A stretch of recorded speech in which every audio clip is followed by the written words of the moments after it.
Hey, what's going on, good people? Welcome back to another video. So this is going to be, it's been a little while since I've done one of these. But anyways, this is going to be for the Lightning Man 2.0, also known as the Electro from Spider-Man No Way Home. Wait, No Way Home? No Way Home. That's what it is. Spider-Man No Way Home. So many of them now. I've kind of mixed names up. So anyways, this is from Pocket World. I think it's Pocket World Toys. And so this is their second attempt at this character.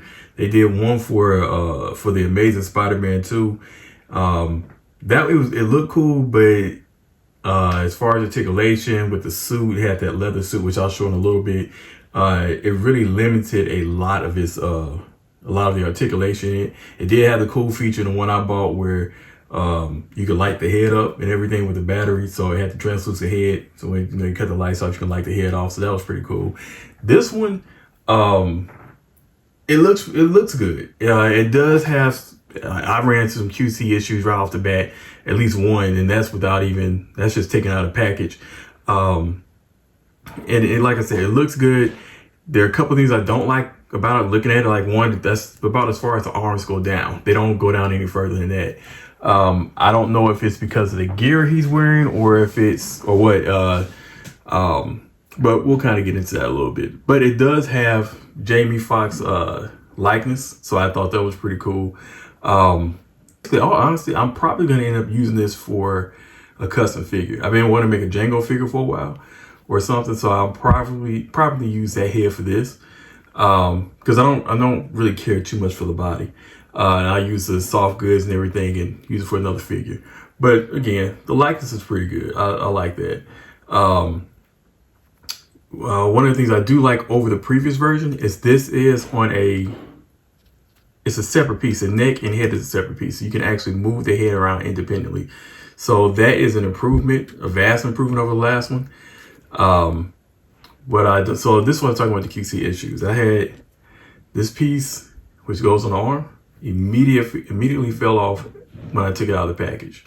So, that's it's not really a big deal, especially since I plan on using this as a custom. Another thing is the joints are really tight.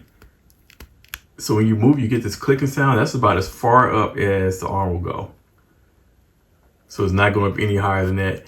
I'm also scared to move it around a little bit too much because I don't know what else may fall off. T-pose, that's as far as we get in the arms.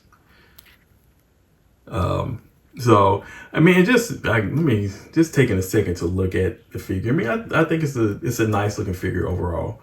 I like the wires that are going through and everything, have the look of the movie. So I thought that was pretty cool.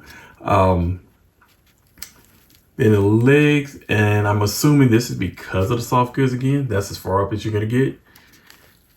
And that's as far back as you're going to get. Again, there goes all that clicking in the knees. So that's as far as you're going to get the leg going back at the knees.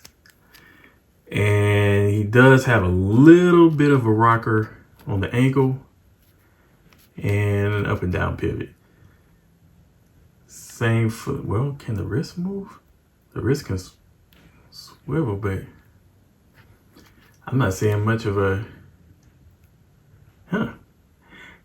doesn't seem like the wrists move up and down or anything. I mean, you can turn, swivel them, but that's about it. Maybe you can, and maybe I'm just not doing it hard enough. And again, I'm not going to break this because I just spent it. Well, I'm not going to be using this body too much longer anyways, though. So we're going to, let me try to put him in a better pose. That pose is really annoying me. I was trying to see if he has a bicep swivel, and he doesn't. Well, no, he does. Well, there's a swivel at the elbow. It looks like it's a hidden swivel here, where the elbow and the bicep meets. So this armband or whatever, it looks like it's probably hiding that. So that's not a bad feature.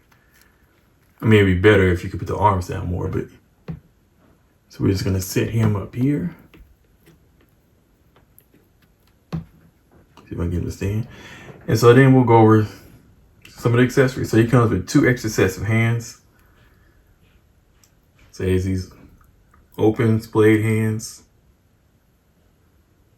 And I don't even really know what you want to call these hands. So these are 2 sets of hands it comes with.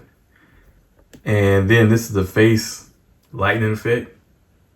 So this actually clips onto the front of the face, like maybe right above the ears, I believe, to give him that effect that he had in the movie. So let's see if I can get that on there. All right, how well does that sit? So yeah, so that's pretty much how it sits on there. I'll probably leave that on there for a minute. So then he comes with the lightning hand effects.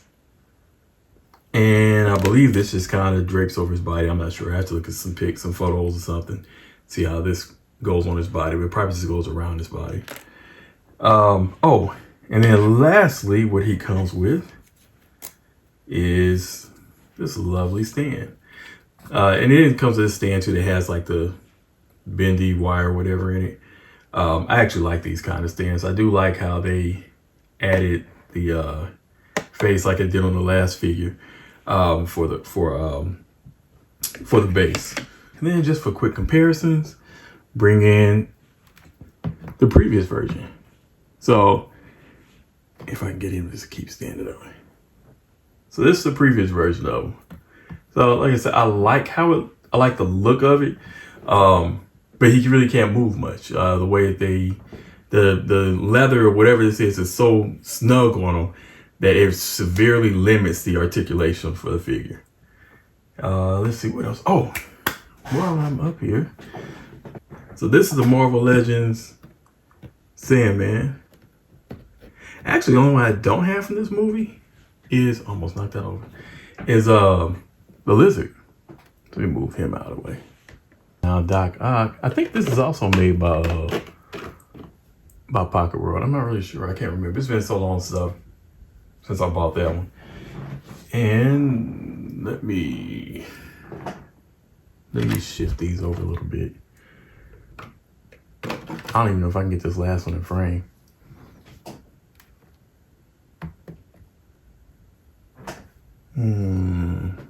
This is gonna be tricky. I'm not gonna even take him off this because he was such a pain getting him on here. So we're not gonna take him off. What we are gonna do is, gotta move this back some. So yeah, I would have to say with this figure overall, I mean, if you really wanted the Electro figure from Spider-Man No Way Home, I mean, yeah, I get it then. If you're on the fence, I probably wouldn't get it. I got it, well, I'd already pre-ordered before I saw how some other stuff worked with it. But it's one of those figures that it does have issues for me. So it's, and there's other things I want to do with it too. So I'm not, for me, it wasn't a big deal. Some of the issues I had, because I had already had in mind some things I wanted to do. As far as customs, I kind of wanted to mess with on it. So, but I mean, I couldn't necessarily tell somebody else like, oh yeah, this would be a great figure to get. Oh, and you know what? And this is a Marvel Legends, for anyone who didn't know, let me move it back. Marvel Legends Green Goblin. I actually wanted to get the, anyways, actually wanted to get the, I thought about getting the Figure Arts version. I forgot who made the other version of it. And I ended up just settling for the Marvel Legends version. And I actually don't feel bad about it. I think the William Dafoe, I forgot how, I'm going to say I've always pronounced it. William Dafoe. I think that's wrong. William, or how we pronounce it. I think that's wrong, but I've been pronouncing it wrong my whole life if that's the case. But I really like the likeness of it. And I like the suit. I mean, I forgot who made the other one. It may have been Pocket World. I don't know. Who made the other version of it that I thought was really cool. It was the soft goods version. But I'm satisfied with this one. I was paying it was higher than I wanted to pay for in Marvel Legends, but it still was cheaper than all the other versions. And it looks nice still. So I was good with that. Oh, and you know what? I forgot. Since we're bringing in certain characters, let's bring in my Spider-Man. So this is with the Maniple head sculpt. So I thought that was good. I had one that I did a regular sculpt. I mean, got a sculpt that I actually had on there. So that's the SH Figure Arts Amazing Spider-Man. And this is the SH Figure Arts No Way Home Spider-Man, the suit he had at the end of the movie. So just giving you a little bit of size comparisons with these. You know, so but again, this isn't really one that I could recommend to others to buy. It has certain features I think they're really cool, that really work, but overall, you know, it does have some QC issues. This little armor part on the leg is already starting to try to come off. So I mean, just little things like that. But anyways, if you like this video, hit like, subscribe, share. You know, and hopefully this helped you kind of make a determination if this is one you were thinking about getting, kind of, you know, help you decide to whether spend the money on it or not spend the money on it. You know, you use your own discretion, of course, because it's your money. So anyways, we'll catch you on the next video. Hey, Crimson, run it up.